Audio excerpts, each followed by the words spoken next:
আসসালামু আলাইকুম।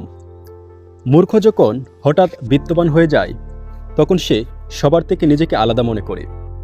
আজকে আমি আপনাদেরকে ছোট্ট একটা গল্প বলবো। এই গল্পটার সাথে আপনারা আমাদের বর্তমান সমাজের প্রেক্ষাপট অনেকটা মিল পাবেন। একবার একটি ইঁদুর একটি রাজার ঘরে খাবার চুরি করতে গিয়ে হঠাৎ করে একটি হীরের টুকরা খেয়ে ফেলল। তো যখন রাজা বুঝতে পারল যে একটি ইঁদুর তার হীরের টুকরো খেয়ে ফেলল, তো তখন সে পুরো রাজপ্রাসাদে ঘোষণা করে দিল, রাজ্যের মধ্যে ঘোষণা করে দিল যে এই ইঁদুরটাকে ধরে আনতে পারবে তার জন্য অনেক বড় ধরনের পুরস্কার রয়েছে। তো একজন শিকারী আসলো, আসার পর বলল, রাজা, আমি এই ইঁদুরটাকে ধরে আনতে পারবো। তখন শিকারী যখন ইঁদুরটাকে ধরে আনতে গেল তখন ইঁদুরের বাসস্থানে গিয়ে দেখলো অনেকগুলো ইঁদুর একসাথে শুয়ে রয়েছে, কিন্তু একটা ইঁদুর একটা ইটের উপর আলাদাভাবে শুয়ে রয়েছে। সেই ইঁদুরটাকে ধরে পেট ছিঁড়ে তার পেট থেকে হীরের টুকরোটা বের করলো।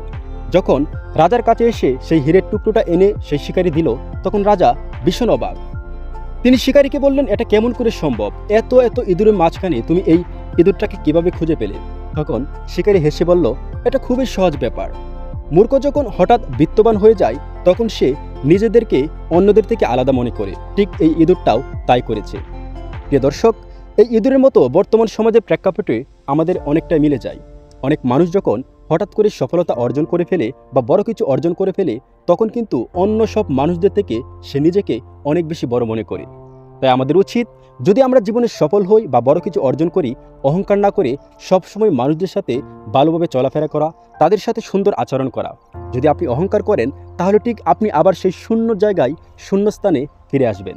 তাই সবসময় অহংকার করবেন না, অহংকার থেকে দূরে থাকবেন, আপনার যা আছে সেগুলো নিয়ে সন্তুষ্ট থাকবেন এবং মানুষদের সাথে সবসময় ভালোভাবে আচরণ করবেন। যদি অহংকার করেন তাহলে আবার যে জায়গা থেকে আপনি শুরু করেছিলেন তার থেকে আরও নিম্ন স্থানে আপনি নেমে পড়বেন। তো নিজেও ভালো থাকুন, অন্যকে ভালো রাখুন। আসসালামু আলাইকুম।